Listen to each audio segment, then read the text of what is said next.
വീട്ടിൽ എത്തിക്കുന്ന ദൈവം. God who brings me back home.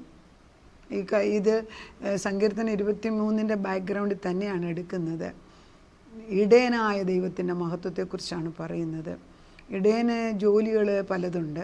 ഇടയൻ നമ്മളെ കാത്തു സൂക്ഷിക്കുന്ന ഇടയനാണ്. ഇടയൻ നമ്മുടെ വഴികാട്ടിയാണ്. ഇടയൻ എനിക്കെല്ലാമാണ്. പിന്നെ ഇടയൻ വീട്ടിലേക്ക് തിരിച്ചു കൊണ്ടുവരുന്ന ഇടയനാണ്. അത് നമുക്ക് ഏറ്റവും പറ്റിയതല്ലേ. അതിൽ 5ഉം 6ഉമാണ്. എൻ്റെ ശത്രുക്കൾ കാണുക എനിക്ക് വിരുന്നൊരുക്കുന്നു, എൻ്റെ തലയെ എണ്ണ കൊണ്ട് അഭിഷേകം ചെയ്യുന്നു, എൻ്റെ പാനപാത്രം കവിഞ്ഞൊഴുകുന്നു, എൻ്റെ നന്മയും കരുണയും എൻ്റെ ആയുഷ്കാലമൊക്കെ എന്നെ പിന്തുടരും. ഞാൻ യഹോവയുടെ ആലയത്തിൽ ദീർഘകാലം വസിക്കും. എങ്ങനെയാണ്? കൂരിരുൾ താഴ്വരയിൽ കൂടെ നടന്നാൽ ഞാൻ ഒരു അനർത്ഥം ഭയപ്പെടില്ല, നീ എന്നോടുകൂടി ഉണ്ടല്ലോ, നിൻ്റെ വടിയും കോലും എന്നെ ആശ്വസിപ്പിക്കുന്നു. അതായത് നമ്മൾ വഴിതെറ്റി നടക്കുമ്പോഴും നമ്മളെ ശത്രു ഉപദ്രവിച്ച് വഴിയിൽ നിന്ന് ഓടിപ്പോകുന്ന കുറേ കൂട്ടം ഉണ്ടല്ലോ. നമ്മൾ പേടിച്ചോടിക്കും. പിശാച് കാണിക്കുന്ന ഓരോ നുണയ്ക്കും നമ്മൾ നമ്മുടെ വീട്ടിൽ കലക്കം ഉണ്ടാകുമ്പം വീട് വിട്ടിറങ്ങിപ്പോകുന്ന പിള്ളേരുണ്ട്.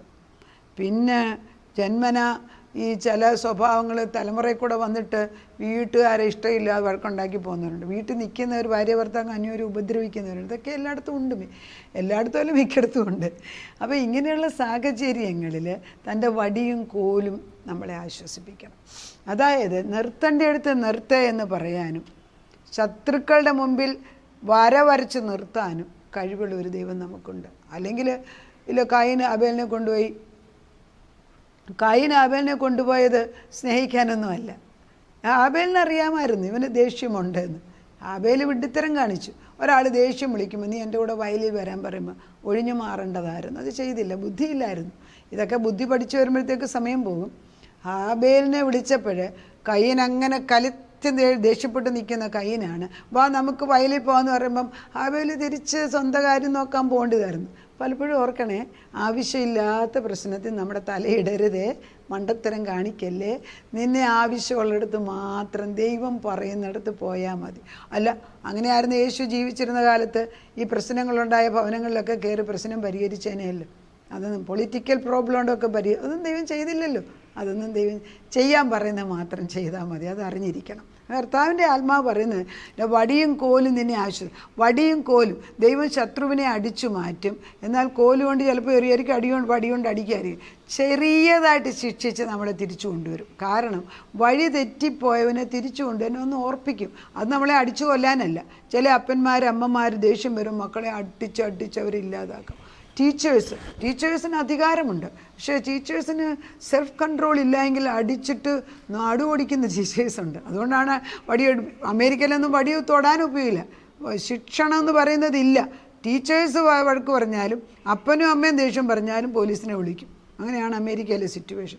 ഇവിടെ ഒട്ടും മോശമൊന്നുമല്ല. എന്തുകൊണ്ടാണ്? അപ്പനും അമ്മയ്ക്കും ഈ വടിയും കോലും യഥാർത്ഥത്തിൽ എങ്ങനെ ഉപയോഗിക്കണമെന്ന് അറിയത്തില്ല. ശിക്ഷണം വേണം. അത് അടിച്ചും കൊന്നുമല്ല. സാവകാശത്തിൽ ദേഷ്യത്തിൽ ഒരാൾ കുഞ്ഞുങ്ങളോട് ഉപദേശം കൊടുക്കരുത്. ദേഷ്യം നിർത്തിക്കഴിഞ്ഞിട്ട് മാറ്റി നിർത്തി ഉപദേശിക്കാൻ പഠിക്കണം. അതൊക്കെ മാതാപിതാക്കൾ അങ്ങനെ ചെയ്ത ഭവനങ്ങളിൽ ഉള്ളത് എനിക്കറിയാം, നല്ലതായിട്ട് എനിക്കറിയാം. എല്ലാവരുടെയും മുമ്പിൽ വെച്ച് പറയത്തില്ല, മാറ്റി നിർത്തി വെച്ച് കുഞ്ഞെ നീ ചെയ്തത് ശരിയല്ല. ചിലപ്പോൾ അവർക്കത് നന്നായിട്ട്. പിന്നെ ഏതാ നല്ലത് ചീത്തയെന്നൊന്നും പറയാൻ നമുക്ക്. ചില പിള്ളേർക്ക് ഇച്ചിരി അടി കൊണ്ടാലും ചൊവ്വാകത്തുള്ളൂ. ചിലർ അടി കൊണ്ടാൽ എന്നേക്കോട്ട് മാറിപ്പോവും. ഇതൊക്കെ വിവേചിച്ചറിയണോ? നമ്മൾ ഈ സെയിം പ്രിൻസിപ്പിൾ എല്ലാവർക്കും അപ്ലൈ ചെയ്യാനൊക്കത്തില്ല. അതിന് പരിശുദ്ധാത്മാവിൻ്റെ സഹായം വേണം. എനിവേ, തിരിച്ചു കൊണ്ടിരുന്ന ദൈവം എൻ്റെ ശത്രുക്കൾ കാണുക നീ എനിക്ക് വിരുന്നൊരുക്കുന്നു, എൻ്റെ തലയെ എണ്ണ കൊണ്ട് അഭിഷേകം ചെയ്യുന്നു, എൻ്റെ പാനപാത്രം നിറഞ്ഞ് കവിയുന്നു. അതായത് ശത്രുക്കളുടെ മുമ്പിൽ നമുക്ക് നഷ്ടമായതിനെ തിരിച്ചു കൊണ്ടുവന്ന് വിരുന്നൊരുക്കുന്ന ഒരുവൻ ദൈവമാണ്. നന്മയും കരുണേൻ്റെ ആയുഷ്കാലമൊക്കെ നമ്മളതിനെ തപ്പി അങ്ങോട്ട് ഓടിപ്പോകണ്ട. That will follow us when you stand with God. ദൈവത്തിൻ്റെ സത്യത്തിന് വേണ്ടി നിൽക്കുമ്പോൾ നന്മയും കരുണയും നമ്മുടെ പുറകെ വരണം. അതുകൊണ്ട് ഇടയൻ്റെ സ്വഭാവം കണ്ട ആട്ടിടയൻ മുൻപേ പോകും. ഈ ആട്ടിടയൻ്റെ ശബ്ദവും ആട്ടിടയൻ്റെ പ്രസൻസും ആട്ടിടയൻ്റെ മണവും ഈ ആടുകൾക്കറിയാം. വല്ല ആട്ടിടയന്മാരുടെ പുറകെ അവർ പോകൂല. ഈ ആട്ടിടയൻ മുൻപേ പോകുമ്പോൾ ആട്ടിടയൻ്റെ ശബ്ദം അനുസരിച്ച് കുറേ മുൻപിലുള്ള ആടുകൾ പോകുമ്പം അതിൻ്റെ പുറകെ മറ്റാടുകൾ അങ്ങ് പോവുകയാണ്.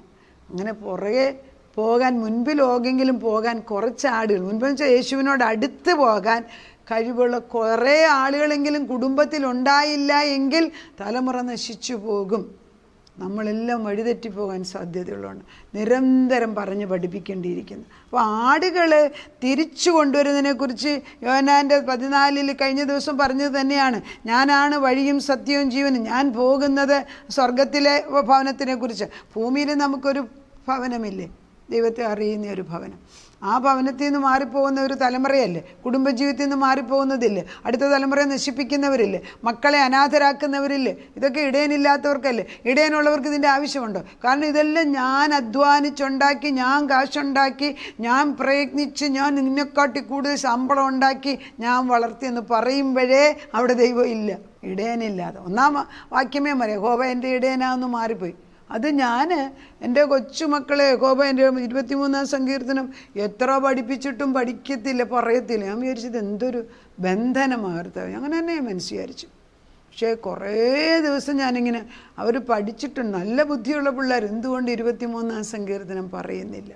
ലാസ്റ്റിൽ പള്ളിയിൽ ചെന്നിരുന്ന്, പള്ളിയിൽ നിന്നിട്ട് അതൊരു ഇൻഡിപെൻഡൻറ്റ് ചർച്ച്, ഞാൻ ഓടിക്കാം മോൻ അതിലൂടെ ഇങ്ങനെ കൊച്ചു മോൻ ഇതിലൂടെ നടന്നു, അവന് മുഴുവൻ നേരെ സങ്കീർത്തനം 23 ഇംഗ്ലീഷിൽ the Lord is my shepherd I shall പറഞ്ഞ് ഈ 6 വാക്യവും പറഞ്ഞു. അപ്പോൾ ഞാൻ ഇവൻ്റെ ഉള്ളിൽ ഇതിരിപ്പുണ്ടല്ലോ. എനിക്കുണ്ടായ സന്തോഷം, അവൻ്റെ ഉള്ളിനകത്ത് ഇത് പതിച്ചു വെച്ചിരിക്കുക. അത് പുറത്തു വരും ഒരു സമയത്ത്. കാരണം ചെറുപ്പത്തിലേ നമ്മൾ അവരെ പഠിപ്പിച്ച് ദൈവം ഓർപ്പിച്ചു കൊണ്ടുവരും. വിത്ത് അവിടെ കിടപ്പുണ്ട്, നല്ല വിത്ത് തക്ക സമയത്ത് പൊങ്ങി വരും. അപ്പോൾ നന്മയും കരുണയും എൻ്റെ ആയുഷ്കാലമൊക്കെ എന്നെ പിന്തുടരും. പിന്നെ ഞാൻ യഹോവയുടെ ആലയത്തിൽ ദീർഘകാലം വസിക്കും. ഉണ്ടോ? കർത്താവ്, നമ്മൾ ദൈവത്തിൻ്റെ ആത്മാവിൽ, കർത്താവിൻ്റെ പരിശുദ്ധാത്മാവ് പറയുന്നത് അവൻ്റെ ആലയത്തിൽ ദീർഘകാലം വസിക്കുന്നവരായിരിക്കണം. അതായത് ഈ ദാവീദിനെ ശത്രുക്കളെ ഓടിക്കുന്ന സമയത്തെല്ലാം ദൈവം തമ്പുരാൻ ദാവീദിനെ ഒളിച്ച് സൂക്ഷിച്ചു വെച്ചു. എന്നാൽ രാജാവാകേണ്ട സമയത്ത് ദൈവം ആളുകളെ അയപ്പിച്ചിട്ട് ദാവീദിനെ രാജാവാക്കുന്ന കാണാം. ഇതുപോലെ തന്നെയാണ് നമ്മുടെ ഓരോരുത്തരുടെയും ജീവിതത്തിൽ. നമ്മൾ ദൈവസന്നിധിയിൽ വിശ്വസ്തയോടെ ഇരിക്കുക. അവൻ ഉയർത്തേണ്ട സമയമാകുമ്പോൾ ശത്രുക്കളെ മാറ്റി ശത്രുക്കളുടെ നടുക്ക് നമുക്ക് വിരുന്ന് ഒരുക്കി തരും. ശത്രുവിനെ കൊല്ലാൻ ദാവീദ് പ്രാർത്ഥിച്ചില്ല, അറിയാമോ? ഞാനും അങ്ങനെ തന്നെ. അവർ ശത്രുവിനെ കൊല്ലല്ലേ, അവരുടെ മുൻപിൽ, അതായത് എൻ്റെ മേശയ്ക്ക് ചുറ്റും നിറച്ച് ദൈവത്തിൻ്റെ ഭക്ഷണം ഇരിപ്പുണ്ട്. ദുഷ്ടനപ്പുറത്ത് നിന്നാൽ അവൻ ഇതിൽ തൊടാനൊക്കത്തില്ല. കാരണം ഇത് ദൈവത്തിൻ്റെ ഭക്ഷണം. ഇതിൽ തൊട്ടാൽ നിൻ്റെ കൈ വെട്ടിപ്പോകും. അത്ര ഉറപ്പാണ്, അത്ര ഉറപ്പാണ്. അവൻ്റെ ആലയത്തിൽ ദീർഘകാലം നമ്മൾ വസിക്കണം. ഈ മർമ്മമൊക്കെ വെച്ച് ഇത്ര കരുതുന്ന ഒരിടയനുള്ളപ്പം നമ്മൾ എന്തിനാണ് ഈ ഭാരപ്പെടുന്നത്?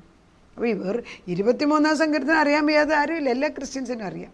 പക്ഷെ 23 ജീവനുള്ള ദൈവത്തിൻ്റെ ഇടയൻ്റെ സ്വഭാവമാണ് കാണിക്കുന്നതെന്ന് വെച്ച് പറഞ്ഞേച്ച്, ഇങ്ങനെ ഒരു ദൈവം എനിക്കുണ്ടെങ്കിൽ എന്നെ കരുതുന്ന ദൈവം എൻ്റെ മക്കളെ, എൻ്റെ തലമുറകളെ, ഇന്നിറ്റേണിറ്റി എല്ലാ തലമുറകളെയും, നിങ്ങളുടെ തലമുറകളെ നമ്മൾ പ്രാർത്ഥിക്കുന്ന വിഷയത്തിന്മേൽ അവൻ ഉത്തരം തരും. അവൻ നമുക്ക് നന്മയും കരുണയും ആയുഷ്കാലമൊക്കെ നമ്മെ പിന്തുടരട്ടെ ദീർഘകാലം. അപ്പോൾ ഈ ഇറ്റേണിറ്റി വരികയാണ്.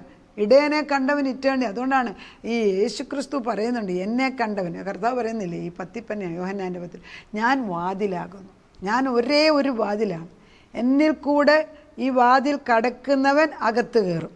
എന്നാൽ ഈ അകത്ത് കയറിയവൻ അകത്തോട്ടും പുറത്തോട്ടും പോകാം. കാരണം അകത്ത് കയറിയവൻ ദൈവത്തിൻ്റെ സ്വഭാവം മനസ്സിലാക്കി കഴിഞ്ഞിട്ട് പുറത്തോട്ട് പോയിട്ട് മറ്റുള്ളവരെ പഠിപ്പിച്ച് അവരെ കൂടെ കൊണ്ടുവരണം. അതായത് ഒരു ബ്രിഡ്ജ് ഉണ്ടെന്ന്, ഒരു പാലമുണ്ടെന്ന് വിചാരിക്കുക. ഈ വഴിക്ക് ഈ പാലത്തിൽ നിന്ന് അപ്പുറത്തോട്ട് ഇടയ്ക്കോട്ട് പോകുമ്പം ഒരു കാല് പാലത്തെ തന്നെ നിർത്തണം. 2 കാലും അപ്പുറത്ത് പോയാൽ നീയും ജഡത്തിലായിപ്പോൾ. ഒരു കാലെപ്പോഴും ആ പാലത്തിൽ തന്നെ നിൽക്കണം. അതൊരു വിശുദ്ധൻ സൗദി അറേബ്യനോട് പറഞ്ഞു, എനിക്കത് നന്നായിട്ട് കൊണ്ടു. ഒരു പാലം, നീ സുവിശേഷീകരണത്തിന് എന്തിനു വേണ്ടി ദൂരെയൊന്നും പോകണ്ട. പോകുമ്പോൾ നീ ആളുകളെ കാണുമ്പം ഒരു കാലെപ്പോഴും നിനക്ക് തിരിച്ചു വരത്തക്ക വിധത്തിൽ ആ ബ്രിഡ്ജിൽ തന്നെ കാല് വെക്കണം. ആ ബ്രിഡ്ജിൽ നിന്ന് നിൻ്റെ 2 കാലും പോയെങ്കിൽ നീയും അവരെക്കാട്ടിൽ മോശമായി മാറും. വളരെ അർത്ഥമുള്ള ഒരു സത്യമാണ് പറഞ്ഞത്. ലോക ഇമ്പം കൺമോഹം, ജഡമോഹം, ജീവനപ്രതാപം ദിനം പ്രതി തലമുറകളെ മാടി വിളിക്കുമ്പോൾ കാലുകൾ മറ്റുള്ളവരെ നന്നാക്കാനെന്നും പറഞ്ഞ് പോകുമ്പം നീ ബുദ്ധിഹീനത കാണിക്കരുത്. നിൻ്റെ കാൽ ഉറച്ച പാറയാവുന്ന ക്രിസ്തുവിലിരിക്കണം. കർത്താവിൻ്റെ ആത്മാവില്ലാത്തടത്തും ദൈവം പറയാത്തടത്തും പോയി സഹായിച്ചിട്ട് ആവശ്യമില്ല. എല്ലാവരെയും സഹായിക്കാനും ആവശ്യമില്ല. നിന്നെ ഏൽപ്പിച്ച ജോലി മാത്രം ചെയ്യുക. അങ്ങനെ ആകുമ്പോൾ സത്യം പറഞ്ഞാൽ ഒത്തിരി ആക്ടിവിറ്റീസ് നമ്മുടെ കുറയും. ഈ എല്ലാവരോടും യെസ് പറഞ്ഞ് അവരുടെ പ്രീതി പേടുന്നതിലും നല്ല ഒരു ചെറിയ ഗ്രൂപ്പ് വിശ്വസ്തരെ ഉണ്ടാക്കുക, അതിൽ വിശ്വസ്തത പാലിക്കുക. പിന്നെ അത് പുറത്തോട്ട് നമ്മളിൽ കൂടെ അവരിൽ കൂടെ പുറത്തോട്ട് പോയി അനേകരെ രക്ഷയിലേക്ക് കൊണ്ടുവരാൻ ദൈവം നമ്മളെ അനുഗ്രഹിക്കട്ടെ. നമ്മുടെ കൂടെ നിൽക്കുന്ന ദൈവം, വിശ്വസ്തനായ ദൈവം, നല്ല ഇടയനായ ദൈവം, ആടുകളെ സൂക്ഷിക്കുന്ന ദൈവം നമ്മളെയും നമ്മുടെ തലമുറകളെയും പരിപാലിക്കാൻ വിശ്വസ്തൻ തന്നെ. Faithful, God is faithful. അവൻ എൻ്റെ ഉറച്ച പാറയാണ്, എൻ്റെ സങ്കേതം, എൻ്റെ കോട്ട, എൻ്റെ ഗോപുരം. The righteous run unto him and they are safe. നീതിമാൻ ദൈവത്തിൻ്റെ അടുക്കിലേക്ക് ഓടിച്ചെല്ലും. അവനാണ് എൻ്റെ അഭയ കേന്ദ്രം. അവിടെ നിൽക്കാം. നമുക്ക് പ്രാർത്ഥിക്കാം. നാഥാ, നല്ല ഇടയനായ ദൈവം, ഇത്ര വലിയൊരു കോട്ട പോലെ ഞങ്ങൾക്ക് നിൽക്കുമ്പം നിന്നെ വിട്ടെറിഞ്ഞു പോകാൻ ഒരിക്കലും ഇടയാക്കരുത്. ഇടയൻ ധൈര്യത്തോടെ വടിയും കോലും എടുത്ത് ഉപയോഗിക്കണേ അപ്പച്ച.